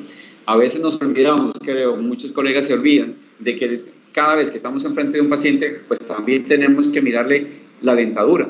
Y ustedes en medicina legal habrán escuchado de que la carta dental es un objeto de identificación importante para todas las personas porque cada uno tiene sus características anatómicas que son especiales y que lo permiten diferenciar de otros seres, ¿sí? Entonces, así como son importantes las medidas antropométricas para hablar de crecimiento y desarrollo, pues entonces también hay que tener en cuenta de que la edad ósea también es muy importante para saber y corroborar y en muchas ocasiones hacer un peritaje o tratar de diferenciar cuando un pacientico está creciendo muy aceleradamente o que de pronto tenga un ritmo de crecimiento exageradamente lento. Entonces, ¿cómo lo podemos estudiar? En parte, haciendo un estudio de lo que conocemos como la edad ósea. ¿Y por qué se hace el conocimiento de la edad ósea? Porque desde que nacemos, nosotros sabemos que tenemos un número determinado de huesos, sabemos que tenemos un número determinado de fontanelas y que sabemos que en el cráneo existen unas suturas que posteriormente se van a soldar, que se van a solidificar y que queda la bóveda craneana formada completa y herméticamente cerrada y sellada. Que las diferentes articulaciones de huesos largos tienen sus núcleos de epificiales, de crecimiento y su núcleo de aparición. Y eso es lo que permite solicitar las imágenes radiológicas para detectar lo que se conoce como el cálculo de la edad ósea en los pacientes que están con un retardo marcado en el crecimiento. Entonces, se debe solicitar radiografía de carpo, ¿sí? Para verificar los puntos de osificación. Y para su información, y espero que lo investiguen, que lo averigüen, pues en el carpo, ustedes recuerdan que son 9 huesos que se encuentran y esos huesos tienen un orden cronológico de aparición en meses, en años, dependiendo de la radiografía que ustedes le hagan al carpo, generalmente es la mano izquierda la que se pide, entonces, dependiendo del número de núcleos de osificación que están presentes, existen las escalas de Paley y Ellis que nos aproximan a tener una idea subjetiva de la edad ósea que tiene ese paciente y que lo tenemos que correlacionar con la edad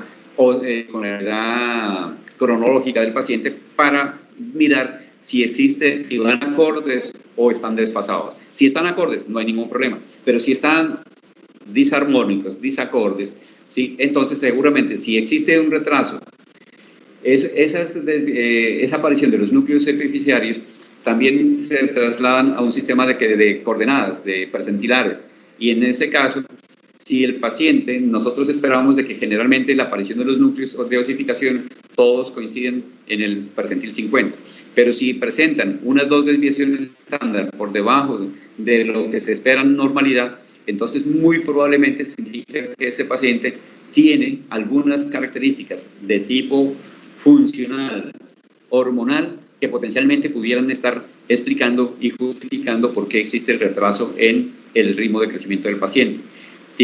Patologías como hipotiroidismo o patologías de las glándulas suprarrenales o algunas patologías hepáticas nos pueden afectar indirectamente el ritmo de crecimiento de los pacientes. Y lo contrario también, si de pronto hay pacientes que tienen una edad ósea muy acelerada, muy adelantada, pues de pronto nos están avisando a tiempo de que ese nuevo ser seguramente no va a crecer demasiado, porque si los núcleos de osificación se sellaron en forma muy precoz, pues el ritmo de crecimiento hasta ahí llegó y cuando eso no sucede, cuando los pacientes llegan en forma tardía, cuando no han sido detectados a tiempo. Cuando son detectados a tiempo, son altamente susceptibles de hacerse los estudios pertinentes, los análisis pertinentes y los tratamientos adecuados que van a favorecer a favorecer un ritmo de crecimiento que sea aproximado al normal. Existe el desarrollo dental, que ya lo vamos a ver. Existe el desarrollo genital, que ya lo vamos a ver también con unas escalas, la escala de Tanner que les voy a presentar, ¿sí? Por consiguiente, existen los indicadores indirectos de crecimiento también que hay que tener en cuenta y que están directamente relacionados con una muy buena elaboración de la historia clínica, ¿sí? La historia familiar, la historia personal y la historia social, ambiental del paciente, lo que nos ayudará a tener una información aproximada para ver de qué se trata, porque el ritmo de crecimiento se ve alterado en el paciente. Catherine, ¿me quieres preguntar algo? No, señor. Me abriste el chat de mensajes. Ciérralo, por favor. No, doctor. Entonces, procuraré cerrarlo. Ya. Como que yo fui el que lo manipulé. Ah, Bueno. Espérenme por aquí. Se me perdió la flecha. ¿Dónde está? Buscando. Ya ves. Estaba navegando en mi celular. Entonces, bueno. Voy a tener que cambiar de gafas. No me dejan ver bien. Un segundo, por favor. ¿Alguna cosa quiere agregar? Sí.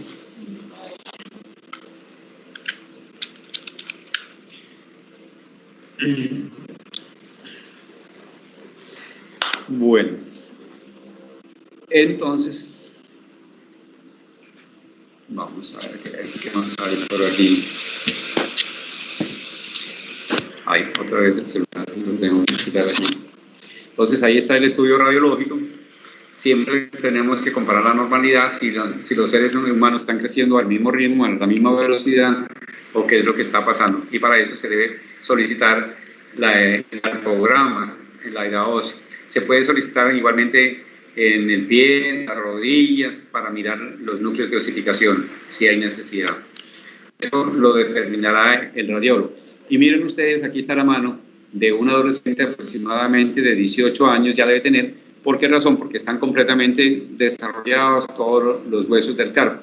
Y entonces la edad, no me acuerdo si tengo la diapositiva, la diferente edad, pero lo que les quiero decir que de pronto pues los huesos, los núcleos de osificación del escafoides, del hueso grande y del semilunar son los que aparecen, y en muchas ocasiones, por lo menos el del escafoides está presente desde el mismo momento del nacimiento, dependiendo si es una edad gestacional completa de 40 semanas.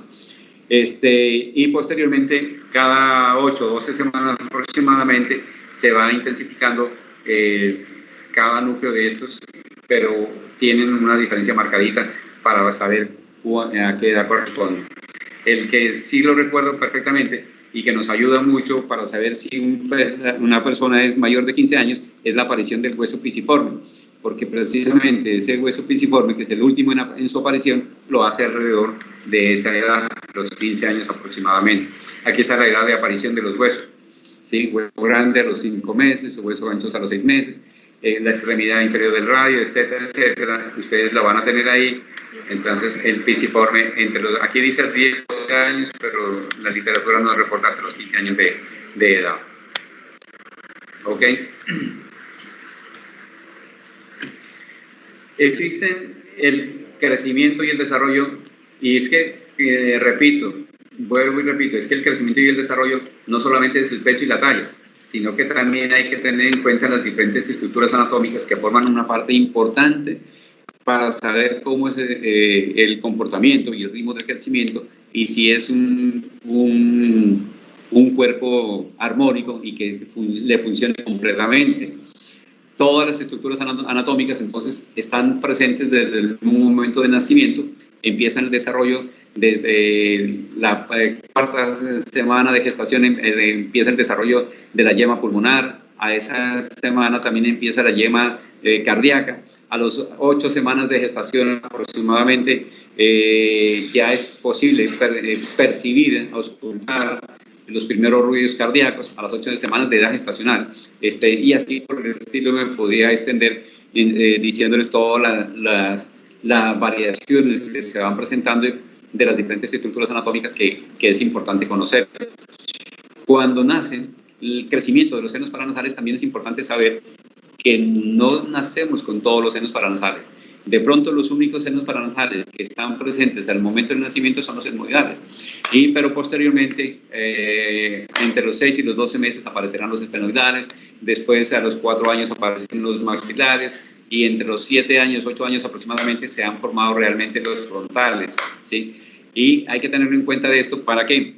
Para evitar hacer sobrediagnósticos en un niño de 2 años, creer que es portador de una sinusitis, cosa que es totalmente poco frecuente, poco habitual, que lo puede haber, sí, lo podrá haber muy seguramente, de pronto una sinusitis etmoidal, dependiendo de múltiples factores, y las etmoiditis, las sinusitis etmoidales de pronto están asociadas con la presencia de celulitis, con presencia de formaciones abscedadas, con las otitis a repetición que se puedan estar asociando y que pueden perpetuar un proceso infeccioso respiratorio que se vuelve crónico.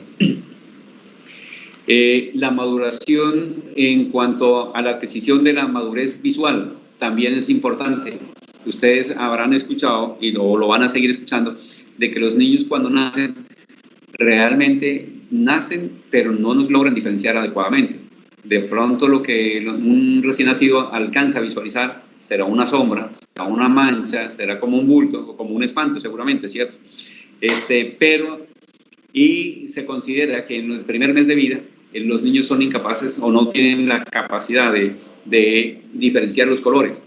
Tan solo pueden fijar la mirada en los colores esenciales, que son el blanco y el negro, que son los colores que se consideran son los únicos que el niño en el primer mes de vida logra manejar. Posterior al primer mes de vida, desde el segundo mes de vida, seguramente los niños empiezan, en la medida que empieza a lograr su maduración, su integridad neurológica, empiezan a hacer mayor movimientos de la cabeza.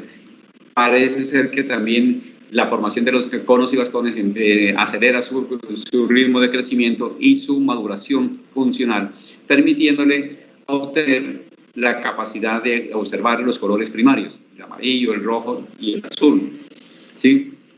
Y en el cual entonces a partir del segundo, al finalizar el segundo mes, los niños empiezan a fijar la mirada en los colores llamativos, en esos colores primarios, y posterior de los 6 meses seguramente la gama de coloración que los niños son capaces de observar es más amplia, es más adecuada. Por eso es que ellos identifican a las mamás por el olor a los primeros días del nacimiento. Exactamente. Entonces, cuando nacen los bebés, pues como no nos pueden ver, pero la gran diferencia entre el papá y la mamá es que la mamá lo lleva al bebé en su barriga, 9 meses, y ese es el primer elemento fundamental para que el bebé, desde el mismo momento de nacimiento, reconozca a su mamá. Y tanto la reconoce que si al bebé lo colocamos sobre el abdomen de la mamá, los bebés además, característicamente en sus manos, guardan unas sustancias químicas olorosas que son muy similares a la secreción láctea, y lo cual permite de que el niño nace, se aproxima las manos a su nariz, siente el olor a secreción láctea, y eso lo estimula para que el niño haga movimientos pseudo reptativos, tipo amoeboideo, y empieza como a gatear, como a movilizarse, a aproximarse a los senos y agarrar el pezón para seguir con su mecanismo de lactancia. En forma espontánea lo hace. Que se tarda un poco, claro que se tiene que tardar, y pues muchas ocasiones por la desesperación de los adultos que estamos alrededor, pues lo colocamos más rápidamente al niño al pecho, pero si lo dejamos al niño cerca a su madre, sobre el pecho, sobre la barriga, el niño es capaz de alcanzar la glándula mamaria e iniciar la lactancia materna. El niño cuando nace con una agudeza visual que se considera muy baja, de 200 sobre 200 o 400 sobre 200. Y en la medida que los niños empiezan 5 sobre 200, perdón, mi agudeza visual está mal. Y cuando los niños aproximadamente al año de edad, entonces ya tienen aproximadamente una visión que está entre 20-40, y a los 2 años aproximadamente se ubica entre 20-25, una relación 20-25. A los 5 años se considera que tiene el niño una visión de 20-20, igual que el adulto, ¿sí? Y entonces en ese tiempo, eso no quiere decir que nosotros no podamos detectar vicios de refracción o vicios de localización del ojo desde edades más tempranas. Dentro del primer año de vida, dentro del segundo año de vida, podemos detectar no tanto las alteraciones de la agudeza visual, sino los vicios de refracción que potencialmente pueden visualizarse, como el estrabismo, y que en muchas ocasiones necesitan corrección quirúrgica, en muchas ocasiones solo necesitan corrección mediante ejercicios. Bueno, Dentro de ese crecimiento y desarrollo, pues hay que tener en cuenta, no olvidarse de que también existe maduración en cuanto a la adquisición y a la costumbre que tenemos que tener de tomar la presión arterial de los niños. Anecdóticamente, curiosamente, fíjense ustedes que, digamos que cuando yo estaba de pregrado, nunca me enseñaron a tomar la presión arterial, porque de pronto a lo mejor los profesores no consideraban que era importante la presión arterial en los niños, o a lo mejor no había tantas enfermedades renales, tantas enfermedades de hipertensión arterial en la población infantil, se suponía, ¿sí? Pero realmente existen muchas enfermedades de tipo renal y en la cual se ve compromiso o repercusión en el comportamiento de la presión arterial, y eso nos obliga hoy en día a cambiar la mentalidad, a cambiar de chip. Para las nuevas generaciones es indispensable que tienen que acostumbrarse a medir la presión arterial en los niños, a cualquier edad, inclusive desde el periodo neonatal, en la edad de los primeros, del segundo, del tercer año, del quinto año, y más todavía cuando estamos enfrente de niños que potencialmente pueden estar cursando con patologías, que las mamás nos estén refiriendo patologías renales, porque el niño tiene hematuria, porque el niño se le tapó la orinadera, o porque lo notan hinchado, o porque el niño cambia de color con facilidad, o porque de pronto que está cursando una virosis como el dengue, que en muchas ocasiones son pacientes que pueden cursar con hipertensión o hipotensión arterial. ¿Y de qué depende? Depende de que usted tenga el conocimiento, depende de que usted sepa sumar todas las cosas que le está diciendo la mamá, que le está preguntando, y depende del conocimiento que usted tenga para que me esté pensando en función de la integridad de un ser humano al cual le tiene que analizar desde la punta del cabello hasta la punta de los pies y estar pensando las posibilidades diagnósticas que le justifiquen por qué está hinchado el niño, por qué tiene hematuria, por qué tiene dolor de cabeza, por qué tiene los vómitos, que pueden estar relacionados con una presión arterial. Entonces, miren ustedes que la presión arterial es indispensable tomársela a todos los niños en todas las consultas que lleguen a donde ustedes, y más todavía cuando existen motivos que les tienen que obligar la iniciativa de tomar la presión arterial, porque todo eso está contemplado dentro del crecimiento y desarrollo. Y lo que les decía, la escala de Tanner nos ayuda. Tanner es un señor que se dedicaron a la investigación y a la clasificación y determinación de las diferentes etapas evolutivas del cuerpo humano en ambos géneros, tanto niños como niñas. Y entonces, ¿qué se dieron cuenta? De que sí, que hasta los 8 años, hasta los 7, 8 años, pues ambos géneros somos como muy parecidos, somos planitos, ¿sí? No existe mayor diferenciación en el crecimiento de la glándula mamaria, pero que solamente existe una ligera elevación del pezón, pero que aproximadamente entre los 8 y los 9 años, algunas veces entre los 10 años, pues ya en las niñas puede empezar a diferenciarse de que existe una ligera elevación del botón mamario, ¿sí?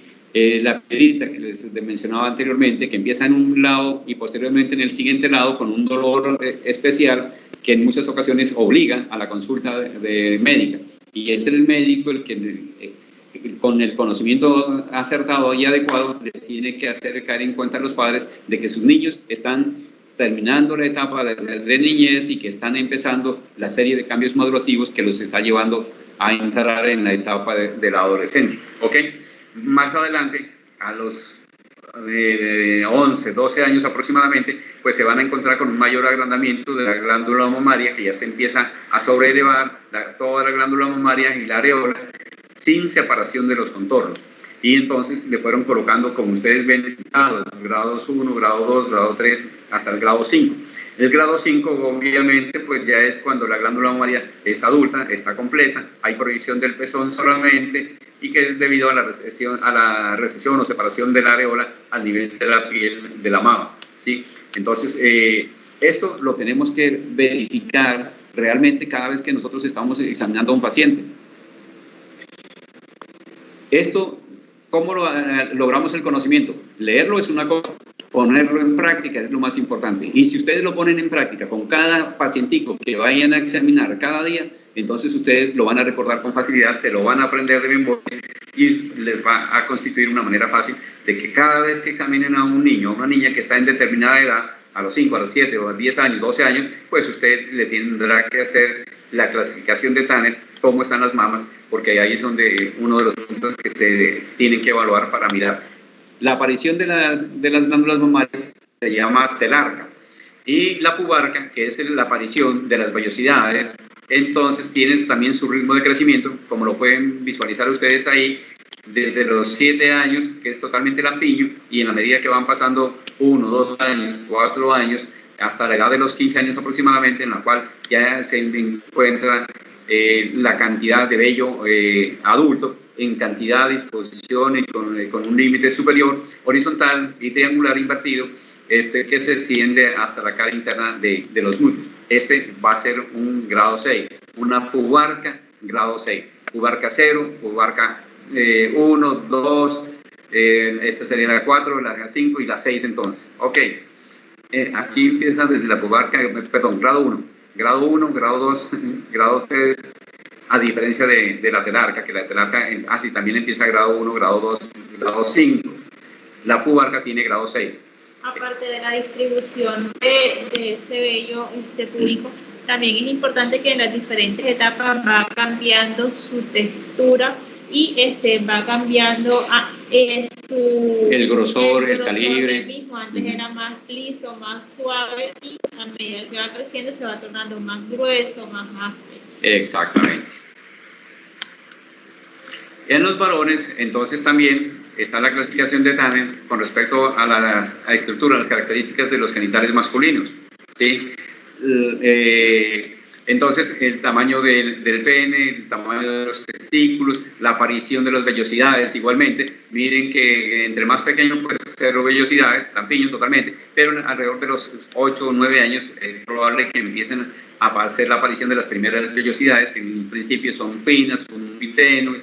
En muchas ocasiones, disculpen la grosería, pero así se le conoce, que en muchas ocasiones llamados las vellosidades, los pelos pendejos, no sé por qué, pero así me lo mencionan las mamás a veces cuando vienen a la consulta. En la medida que van creciendo los niños, entonces van incrementando tanto las medidas en el tamaño del miembro como el tamaño testicular, ¿sí? Y la intensidad, las características de las vellosidades también. Y de acuerdo a eso hacen la clasificación. Entonces, cada vez que estén en la consulta, ustedes tendrán que hacer, al momento de realizar el examen físico de los pacientes, tendrán que revisar los genitales y tendrán que hacer su aproximación diagnóstica del grado de maduración y diferenciación sexual que tienen. Le colocan Tanner grado 2, Tanner grado 4, Tanner grado 5 o Tanner grado 6, dependiendo de la etapa evolutiva en la que lo encuentran. Y es fundamental, es indispensable que lo tengan en cuenta, aparte de las recomendaciones, de la orientación que se les tiene que dar a los padres para mejorar la calidad de vida, para prevenir, además de la sociedad, prevenir de los depredadores que se puedan presentar por múltiples razones. ¿Ok? Me está faltando agua, chicos. Ustedes saben que cuando uno empieza a hablar y se consume el agua. Bueno, nos quedan como 10 minutos de clase, y realmente de aquí lo que quedan es la parte más interesante, a lo mejor, y que a lo mejor si le sacamos tiempo en el transcurso de esta semana o de la otra semana podemos complementarlo, o el día de sábado inclusive podríamos complementarlo, o el próximo lunes en la tarde. Ustedes saben que existen unas 2 horitas por ahí que nos podríamos reunir nuevamente para completar esta parte de crecimiento y desarrollo, si ustedes gustan, porque de aquí viene la parte más interesante de lo que es el crecimiento, ¿sí? Los primeros 1000 días de vida están contemplados en el programa Desde Cero hasta Siempre, que lo promociona el Ministerio de Salud.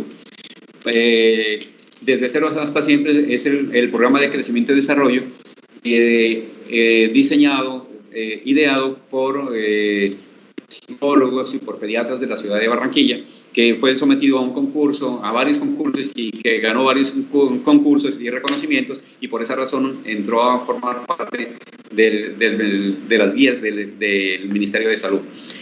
Los 1000 primeros días de vida son fundamentales para lograr lo que se considera la armonía en el ritmo, en el crecimiento y el desarrollo del crecimiento de un bebé, desde el mismo momento de la gestación hasta los 2 años de vida. Eso es fundamental. La etapa prenatal es súper importante por todos los factores de riesgo que les mencionaba, que hay que tener cuidado y analizar qué clase de futura mamá va a tener. Si es una mamá que es adolescente o es anciana, si tiene factores de riesgo, enfermedades, etcétera, que pudieran poner en peligro la vida del bebé.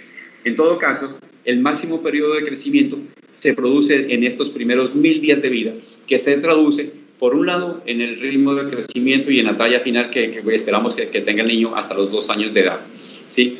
Y por otro lado, en el crecimiento de la masa encefálica como tal, que hasta los 2 años, ya les repito, se considera que uno llega al 85% del crecimiento de lo que es la masa encefálica total. En el proceso, todo el proceso en el cual se produce la maduración neurológica, la organización y ese desarrollo psicomotor. Se logra la madurez inmunológica, hay una madurez metabólica. ¿Y para qué nos sirve todo esto? Nos sirve precisamente para fomentar todas las estrategias necesarias para hacer la prevención necesaria de las enfermedades del adulto. No queremos que existan adolescentes obesos con hipertensión arterial, que están más expuestos a presentar infartos del corazón, accidentes cerebrovasculares o enfermedades como la diabetes y el cáncer. Esa es la importancia de hacer la preservación y el adecuado control de una embarazada y el adecuado control de los niños en sus primeros 2 años de vida. Miren ustedes en esta diapositiva, aquí se observa desde el crecimiento, cómo empieza desde el mismo momento de la gestación el desarrollo del cerebro humano, ¿sí? En el cual partimos del 0, ¿sí? Y seguramente en el primer trimestre es el periodo de la neurogénesis. Neurogénesis que empieza a ser como una yema de una sola célula que empieza a multiplicarse a través de sus procesos de hipertrofia e hiperplasia celular, y que se logra y realiza la migración celular y que dura aproximadamente un periodo de 26 a 24 semanas. De tal manera, en el transcurso de esas semanas empieza a darse lugar a la estructuración, a la organización y a la formación de lo que va a ser esa masa neurológica, ¿sí? Que desde que nace lleva este ritmo de crecimiento como está ejemplificado o esquematizado de esta manera, y empieza con un ritmo de crecimiento que se va ensanchando, se va alargando hasta que continúa durante toda la vida, toda la existencia del ser humano, ¿sí? Que en sus diferentes actividades, en sus diferentes capacidades de motricidad, de motricidad fina, motricidad gruesa, en su capacidad verbal, social, y que todo este crecimiento se ve favorecido por lo que ya habíamos mencionado, el medio ambiente, las condiciones externas, pero también están los factores internos, como son la calidad de salud de los padres, ¿cierto? En el medio ambiente van a influir mucho positivamente pues, las características de alimentación de la madre durante el embarazo, ¿sí? Va a influir mucho la nutrición del recién nacido hasta los 6 meses con la lactancia materna exclusiva, porque es el mejor alimento del mundo hasta los 6 meses de vida, que provee, tiene toda la cantidad de calorías, de macronutrientes suficientes, necesarios y garantizados, con una serie de células y de elementos indispensables, necesarios, esenciales para unos intestinos fundamentales y especiales que le van a absorber el 100% de esa leche y que le van a favorecer el ritmo de crecimiento de esta estructura anatómica conocida como cerebro. Entonces, en un principio, cuando se está en ese proceso de formación neurológica, de pronto las interconexiones ganglionares están aisladas, están separadas, así como aparece este esquema de la izquierda, en el cual de pronto habrán unos conglomerados neuronales, celulares especiales que funcionan y que dan la capacidad de la motricidad en las diferentes estructuras anatómicas, ¿sí? Esa formación de conexiones neurológicas se llaman las sinapsis, y esa sinapsis está directamente relacionada con el estado nutricional materno.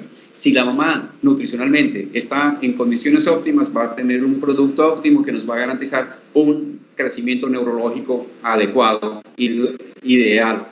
Si la mamá es una mamá desnutrida, lamentablemente las células de esa mamá también están desnutridas, los aportes nutricionales que realiza la madre, esa madre desnutrida, su hijo potencialmente van a ser desnutridos y ese niño va a ser desnutrido y las interconexiones neurológicas, las sinapsis, se van a ver alteradas.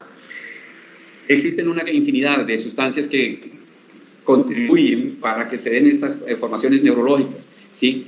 Y entre esas existen elementos micronutrientes, como los diferentes tipos de vitaminas, del complejo B, el sulfato ferroso, que son sustancias indispensables para la formación de la neurolia, que es el tejido de sostén de las neuronas, y que van a permitir y favorecer que las interconexiones sinápticas se hagan con mayor facilidad.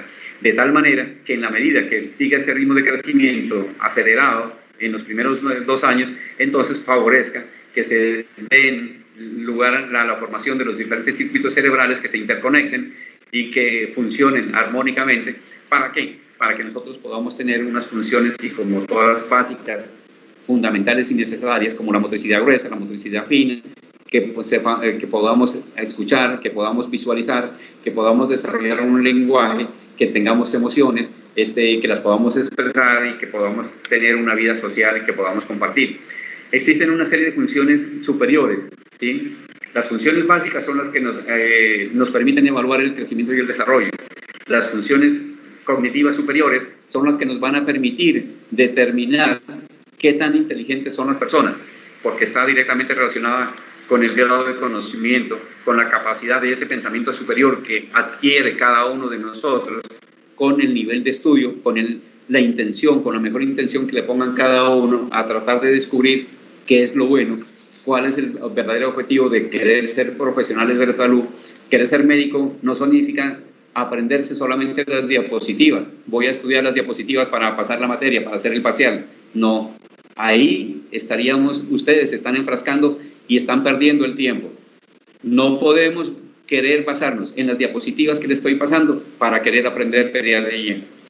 Lo ideal, como les dije al principio, estas son unas pautas generales que las hemos resumido para transmitirles el pensamiento de qué tan grande puede llegar a ser el cerebro con el material neurológico que ustedes tienen y con esa capacidad de conocimiento que quieren adquirir, que quieren aprender, que tienen ustedes la capacidad de absorber y de estudiar, y que entre más investiguen y más conclusiones saquen y que pregunten a las personas de experiencia, pues seguramente van a aprender mucho más y van a ser unos verdaderos profesionales con conocimiento verdadero como nosotros pretendemos, ¿sí? Ok. Yo voy metiendo cosas en general. El cerebro está organizado en sistemas funcionales, ¿sí? Pero esta es algo diagramal que se lo ha realizado para que sepamos que el cerebro funciona como una masa única, pero dentro de esa masa única tenemos fases, ¿sí? Tenemos áreas que de pronto necesitan ser alimentadas constantemente desde el punto de vista sensorial, cognitivo, motor y emocional, que son lo que nos van a dar la capacidad de dilucidar, de pensar, de transmitir conocimiento y exigir que necesitamos saber mucho más todavía. Ninguno de estos sistemas va a funcionar de manera aislada. Ellos están totalmente integrados, totalmente interrelacionados gracias a esas conexiones neurológicas y esas sinapsis que les acabo de mencionar. Cada uno de estos sistemas es independiente de estimulación externa, ¿sí? Y eso sí es importante que lo sepan, que cada área de estas la podemos desarrollar más, la podemos estimular, y hoy en día existen profesionales dedicados a cada área de estas, ¿sí? Y por esas razones que nosotros nos podemos deprimir, nos podemos emocionar, nos podemos alegrar, podemos transmitir todo lo positivo y todo lo negativo que tenemos, y podemos presentar también alteraciones, enfermedades como de pronto las tenemos que ayudar, y también tenemos que mejorar la parte nutricional desde el punto de vista psicológico y emocional. Existen una serie de determinantes entonces del desarrollo, y creo que se me acabó el tiempo, chicos.